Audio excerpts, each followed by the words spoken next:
Richard Cason.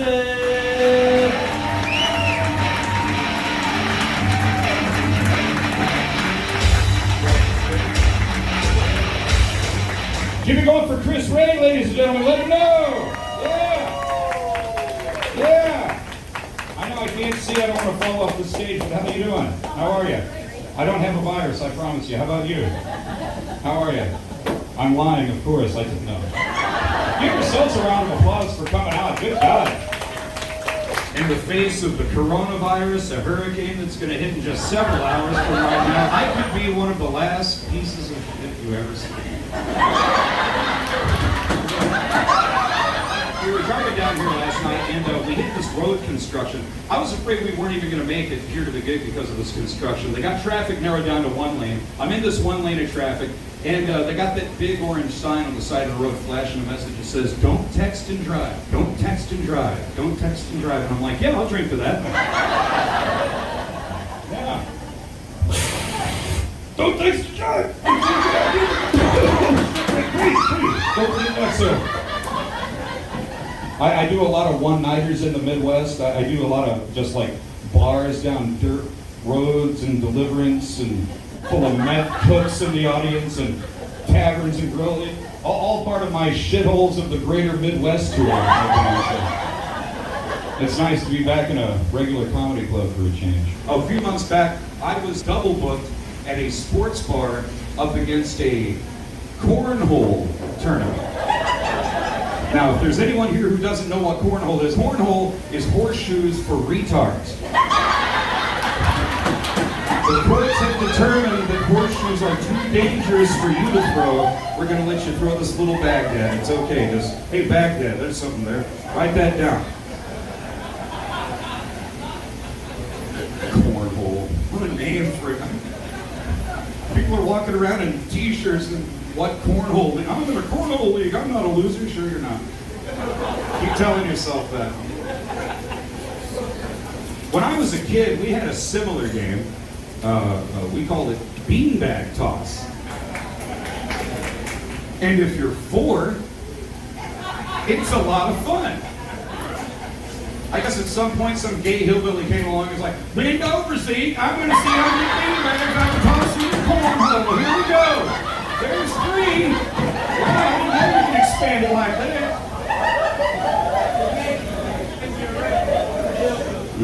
That makes you a meth cook. Have you gotten home and turned on ESPN and caught any cornhole highlights on SportsCenter lately? I wrote that joke and was doing it for 6 months, and a couple of months ago I was watching the World Cornhole Championships on ESPN. Dun, dun, dun, dun. And do you know how hard it is to do comedy when every 6 seconds some asshole behind you's going, "Oh shit, I missed! Oh shit, I missed!" Yeah, you missed all right, but it was way before you joined the Cornhole League, trust me. Shithole and Cornhole. Sounds like a bad radio duo, doesn't it? Bubba the Love Sponge in the morning, Shithole and Cornhole in the afternoon. 98 Raw. I actually started my career in radio 24 some odd years ago. I was an overnight country shock jock. Yeah. I was playing like a lot of Red Sovine. I was trying to get dirty phone calls from 74-year-old women in nursing homes. None of it was working out, but you know. I'll never forget Dennis in Bloomfield. He was a regular caller of mine. Now let's talk to Dennis in Bloomfield, who says he's a little embarrassed because his sister caught him standing on 2 5-gallon buckets having sex with a cow. You're on here, Dennis. Go ahead. Right. And how'd that make you feel? And management frowned on that. Can you believe that shit? Here, I thought, I thought I was being a groundbreaker, a pioneer. But you know, they weren't digging the whole barnyard bestiality talk format that I thought I was on the cutting edge of. I guess I was on the chewing cut of it. I just invented that right off the top of my head. Come on. Give me some credit. I haven't done this in 9 years. Feels like it. Hey, you might could appreciate this. Back home, we got a lot of pill poppers. And so this one guy, the biggest the biggest pill popper. I mean, he will eat anything back home that he thinks is a pill. One time, I sold him a handful of Tic-Tacs for $30. And trust me, after this guy was walking all over town blowing dudes for a pill, he needed a Tic-Tac, ladies and gentlemen. I like to dress up for the audience and show the respect, and every time I get dressed up, I think I'm going to look really cool like George Clooney in Ocean's 11. And I just look like some overweight Irish gangster, you know? Where's the $5,000? I suck. But what else do you need to know about me? I started in radio, and like I said, it never occurred to me to go by a different name. I figured my name, Richard Cason was good enough. But in some circles, I am known by my Cherokee name, Broken Spirit. Yeah, that's okay. Now, to give you an idea what that means, to save a little bit of money tonight, I'm actually staying at the fabulous, luxurious Hotel Lincoln. And if you don't know where that is, it's the white four-door sedan in the parking lot. You probably, if you peek back those curtains, if you lean that driver's seat all the way back and put your feet diagonally in the passenger seat forward, it's almost comfortable. Just some minor neck pain, you get through. But yeah, I like to dress up for the audience. This is my official comedian's uniform, my $650 custom-made designer suit that I got off the rack at Goodwill for $8.95. Here, ma'am, you look like a friendly sort. Feel that material. Feel that, right? You feel it? You like it? Yeah, that's real burlap. Yeah. You know how many potato sacks had to die to make this piece of shit? 600. You like the tie? It's a brand new tie that I picked up for tonight's show. I went over to your finest Walmart, and these were 2 for $20. So I go into the Walmart, and the nice Cuban lady, she says, "Sir, do you need a mask?" No, I'm good. A doctor says that, and this is how you get out of wearing a mask. You tell them that your doctor says you don't have to wear a mask. Sir, if you want to go to the store, you have to wear a mask. Hey, listen, stupid. I'm telling you, my doctor says I don't have to wear one. Then like her Cuban boyfriend comes, "Sir, if you want to go to the store, you have to wear a mask." My doctor says I don't have to. "Well, if you can't wear a mask and you want to go to the store, stay home." And I'm like, "You stay home, Cuban Pete. I'm home. I've never been to Florida, but this is still America, goddammit. I'm home." I will go get the manager. Go get the manager. So I go get the manager, and guess what happened? I tell her the same thing. That's all I needed to know. Thank you, sir. That's it. If you just stand up to the motherfuckers, you can get away with a lot more. You gotta quit watching the news. Gotta put those phones down. They lie to you all the time. It's gotten ridiculous. Sales for Corona beer have plummeted so bad they're actually going to have to change their name to AIDS. It's that bad. Anyone remember a thing called 9/11? Remember that? Okay, now after 9/11, for weeks, what was it? Anthrax. Anthrax was going to get mailed to you. Anthrax was going to get put in your coffee. But we still went about our days, didn't we, folks? Good Christ. And we didn't wear a mask because we thought the sugar in our pack, it's anthrax. We didn't do that. I have not conducted myself any different whatsoever. It's business as usual for me. I am shaking hands. I am coughing directly into people's faces just like I always do. It's affected church. I am not a Christian man myself, but I don't like to see people's Sundays affected by this either. But because we still got people in like the mountains in Appalachia, they're still drinking strychnine and handling snakes, thinking that they got the Spirit of God in them. They can do all that shit. But the COVID virus comes, they go from with God, all things are possible. But fuck this! The news says to when you see your local weather chick doing the forecast from the panic room behind the secret shelf in her living room, that's when everyone else starts to panic.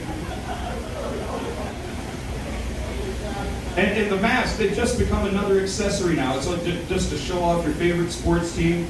I did see a guy, he was wearing a Trump 2020 mask, and so I said, "Hey, I like your mask." He's like, "Do you?" Okay, fine, I don't. It's just another accessory for people. Some guys are like, they're just dangling them off their ear, Now see what the black folks are doing, just like their pants, they're wearing them, but they're just kind of sagging them under their chin. So thankfully you can still still see their faces. Checking into the hotel last night, they had the baseball game on in the lobby. Have you seen this shit? Baseball, are they doing this with the Marlins in Tampa? Cardboard cutouts in the audience. We have a better crowd in this room right now than at any Major League Baseball game in America. There's pulses in this room, there's heartbeats, there's laughter, and any Major League stadium in America is just some cardboard cutout of a guy going. Hundreds of them. Because they saw how dead these games were for the first few days, and they're like, oh, we gotta do something. We're not gonna let people. Cardboard cutout, and someone actually approved that idea. For the first few rows, and then someone hits a home run, the camera has to pan back. Oh yeah, it's still empty. I like the duct tape marks on the floor at the store denoting where the 6 feet are, so I don't overstep my bounds. I think we need to take this a step further. I think we need to wear 6-foot Roman spears attached to Steadicam harnesses whenever we go into public. Just keep everyone at a 6-foot distance like this. You backed into my spear, you got too close. If I'm not paying attention, I back up, I get stabbed on your spear, that's on me. If you guys are enjoying yourselves so far, and your headliner, he's going to be coming up in just a few minutes, but I've got Richard Cason, persona non grata. It's just $12, and not only is it 40 minutes of some of the funniest comedy, but it also is a good handy thing to roll a joint. Yeah, I'm trying to shine that light right, guys. It's also a handy thing to roll a joint on, you know. Or here, if white dope's your thing, you can chop out a line on it, or if you're really desperate, a mini thin or a crushed up stack or two, whatever you got. But it was a long way down. Gas money always helps. It's $12 if you want one. Talk to me after the show. Really help if you book the goddamn.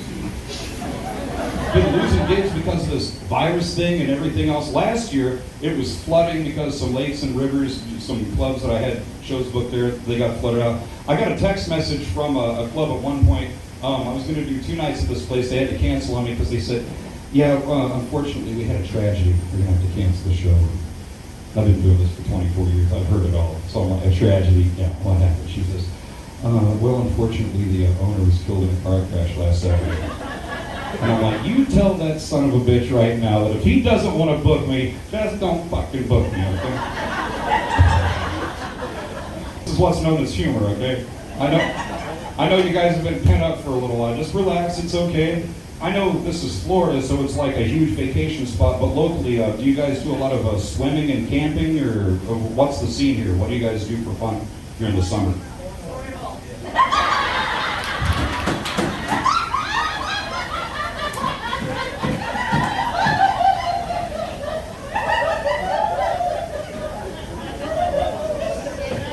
You know, my hearing isn't so good in this ear. What was that? Well, in Missouri, where I'm from, we do a lot of camping and canoeing, inner tubing down the river, that sort of thing. And this past summer, it was the first day of the season. I was behind just all day long. Everything I did, behind. I finally get to the campsite. It's pitch dark. It's like 9:30. Stumble bumbling in the dark, trying to find firewood. And I finally find enough wood to start the fire. It's 5 minutes of almost pass out from that. Finally, the fire gets going. It's about this tall. And what I didn't realize, all the wood that I had found to burn was covered in poison ivy. But I found out about 7 hours later. I woke up in that tent just itching like a madman. I had a poison ivy rash all over my face, poison ivy rash all over my stomach. Pretty sure that was poison ivy on my asshole. You know how it spreads when you scratch it? In my sleep, I just must have went nuts and just it spread. I don't know if it was that or not. The only thing I know is that after I got home from camping, for the next couple of days, every time I went to use the toilet to sit down, there was the sound of Velcro, and it felt like someone was trying to tear open an old wound. So, like that really hard to open bag of Doritos. About 2 days of that was all I could take. So I finally drove to Walgreens. Out of pure desperation, I got some of this Preparation H cooling gel. Yeah, and I go home and I apply the Preparation H cooling gel to the affected area, and not only was my rectal itch cured, but it felt like my ass was smoking a pack of Newports. So.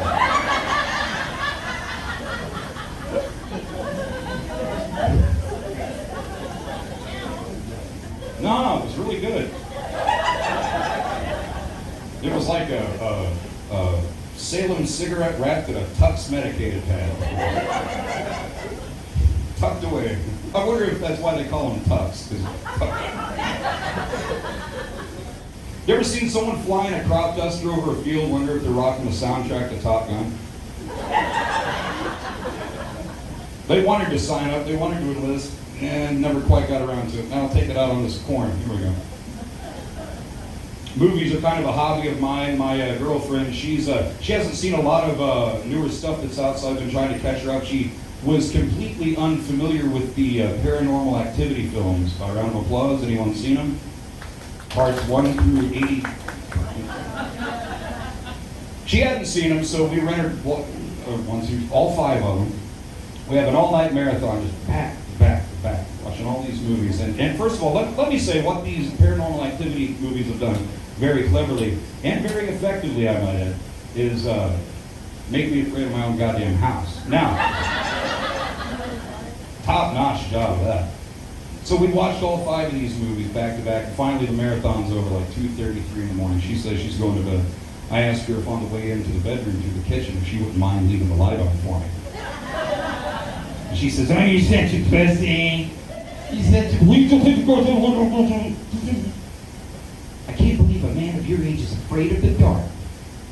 I'm not afraid of the dark. What I'm afraid of is staggering to bed half asleep, seeing your daughter levitating in the hallway, while our house is the only one for 2,000 miles having an earthquake. That's what I'm afraid of. I used to be a big fan of the History Channel when I was younger, when it was brand new. They have divided their programming into 2 basic categories: Nostradamus and 3 fat fucks that run a pawn shop in Vegas. That is all that's on this thing. Oh, and they got the guy with, pallet full of Aquanet in his hair talking about, well, when the aliens visited the pyramids, shut up. I liked the History Channel when it was new, when they stuck to the facts, when they stuck to history, right?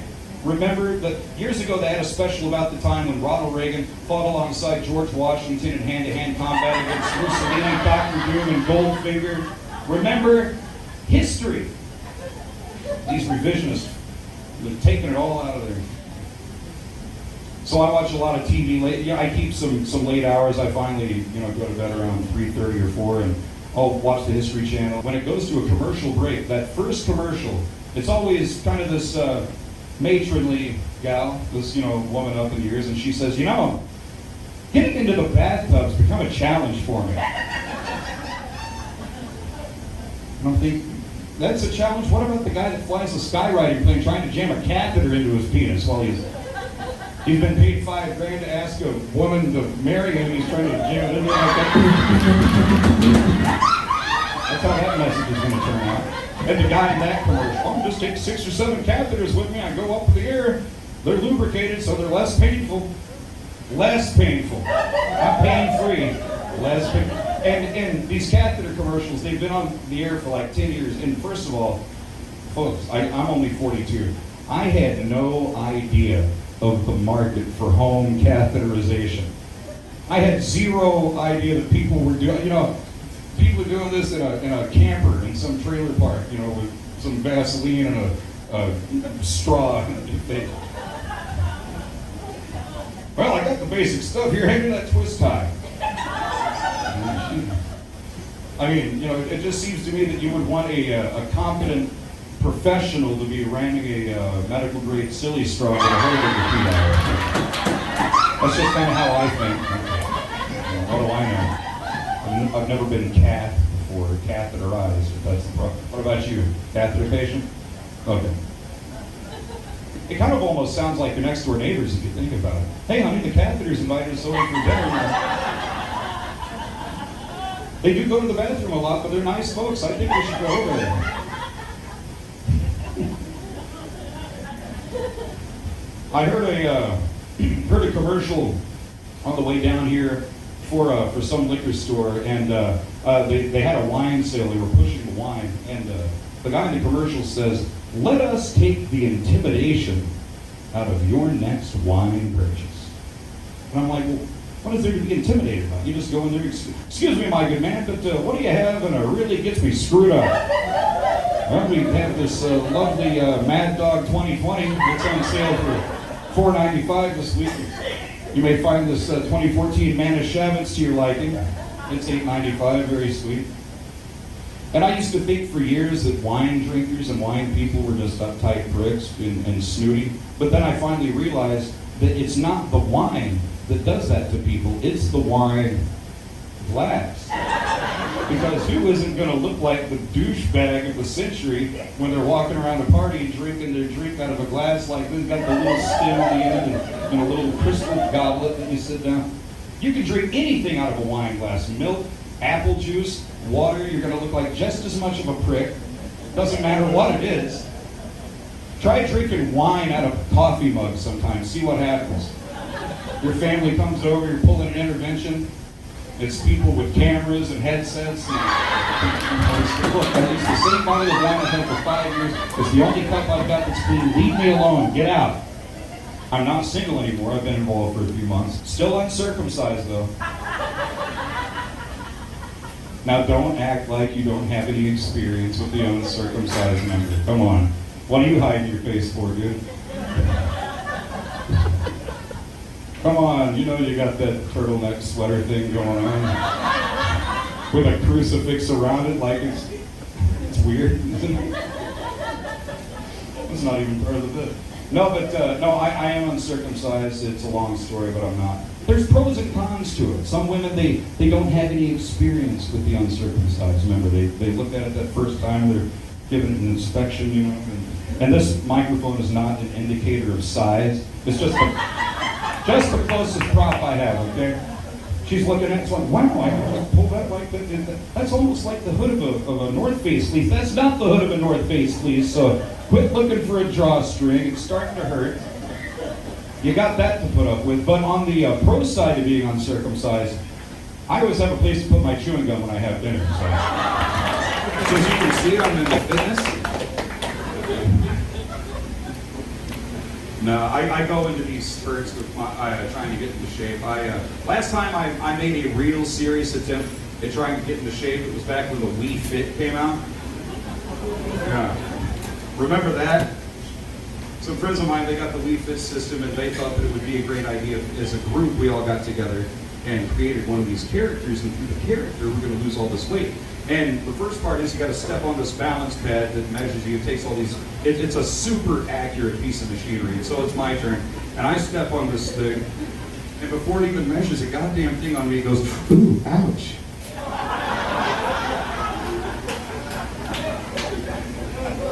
And I look over at my friends, I'm like, okay, I know you just bought this, it's great. I don't want to break it, want me to step off. Don't you move, fat boy. That is the funniest thing we've seen in weeks. You stay right where you're at. Don't move a muscle. I don't have any muscles, so that's going to be really easy to do. And finally, like I said, it's super accurate. It told me my exact weight, my exact body mass index, the exact day of the week that my weight and body mass index was going to tag team against my fat ass in Conan. Told me everything. And finally, it gets around to measuring me in the needle. It goes all the way up to 274 pounds. And then it goes, ew, that's obese.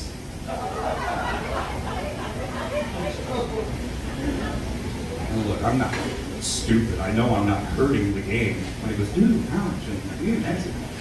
I know I'm not hurting the game. It's those goddamn Japanese video game programmers. They're like, oh, if that crazy American steps on balance pad, will make it go, ooh, ow, and advancing in front of his friends. Oh. And while that may be the shittiest impersonation of a Japanese person ever, I'm the one that got embarrassed in front of my friends. So who loses, really, when you think about that? I think the Japanese people can put up with a little, right? Does it get any more prejudice than that? They can put up with a little hee-hee-haw-haw. Driving down here, I was paying for some gas. The guy in front of me, he was buying 2 20-ounce Mountain Dews and 2 Monster energy drinks. And I'm thinking, what are you going to do with all this energy, pal? What are we doing? Are you going to go help the Amish build a barn in under 4 hours? What are we doing? I blame energy drinks on why music is so shitty nowadays. Because they're not making it under the influence of narcotics. They're not making it under the influence of hallucinogens. They're making it under the influence of a 6-pack of Red Bull. That's how you end up with the Black Eyed Peas, ladies and gentlemen. And all the hill at the top of our love is the river. Why do all the singers want to sound like Stephen Hawking now? Can someone explain that one to me? Are we all on Facebook in here? By round of applause, let me hear from you if you're all on Facebook. Make sure after the show that you find me, friend me, and follow me. Any of you men, you ever get on Facebook and you look up the ex-girlfriend's profile? Ever do that? Oh, that'll make it all better. It really will. You think you're going to look her up and you're going to flip through those pictures, and somewhere in the back of your mind you're hoping against hope that she's still thinking about you. No, it's over. You were yesterday's news, man. It's just photo after happy fucking photo of Kansas City Chiefs tailgate parties and her wedding in the Bahamas. Yeehaw. You think you're going to find that one picture you're flipping through there, instead it's the wedding pictures. You're hoping that you're going to find that one where she's standing in front of the Eiffel Tower that says, Rick, we found the secret picture, call me. No, it's over. It's done. None of it. You're not even a thought. You're not even a bad thought. You just, plentyoffish.com. I got a profile on there if anyone's interested in looking me up later after the show. Any takers? I thought you looked familiar. No, I was on plentyoffish.com and I found this one woman's profile. I don't know what she was trying to accomplish with this, but the opening line in her profile is, and I quote, "I don't like drunks, I don't like to be beaten, and I have epilepsy." So I was compelled to write her back. I was like, well, if you don't like people that drink, we're not going to have any chance of any of this working out, because it's going to take like 6 kegs of Sam Adams for me to even consider kissing you guys. I mean, are you even looking at these pictures of yourself you're putting on this website? I thought I logged on, was on a website where I could buy a horse. But the whole epilepsy thing, though, that's kind of a turn on. I think what we could do is I show up at your house nude, right? And, I'm undressed and you get undressed, and then I tie you down, right? And then I get on top of you. And then you go into one of your epileptic fits. And then I untie you. Then I ride you all over your house like some sort of crazy, out-of-control rodeo animal. And the upside for me is I don't have to gaze upon your weird-looking face. Send! Which, in retrospect, that was the wrong thing to write. Now she won't quit emailing me. She's really into that shit. But I don't have to resort to online stuff now because me and my girlfriend, she's here in the back, and she's recording all of this madness tonight for me. I was trying to tell her about this back in March. This woman, she was passing through from Arizona, and she was pumping gas, and she too was wearing one of these masks, and I got about that far in the story, and my girlfriend's like, "Oh my God, did you wash your hands?" What? Wait, after you got done pumping gas, did you wash your hands? No, it didn't occur to me to wash. Oh, great.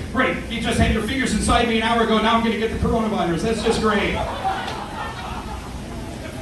And I'm like, can I just finish the story, please? Can I? And she's going nuts. This is why I sit the kids away. This is why I sanitize everything. I have time for everything before I take vitamin C. I have time for everything before I take vitamin C. And I'm like, what is this, like doing X number of Hail Marys or something? Yeah, I have to say, I have time for everything sometimes. And I'm trying to reassure her. I'm trying to give her some words of encouragement. Things like, oh, come on now. Oh, come on. Finally, I had a reason with her. I said, look, even if I, by chance did pass COVID-19 to you vaginally by finger,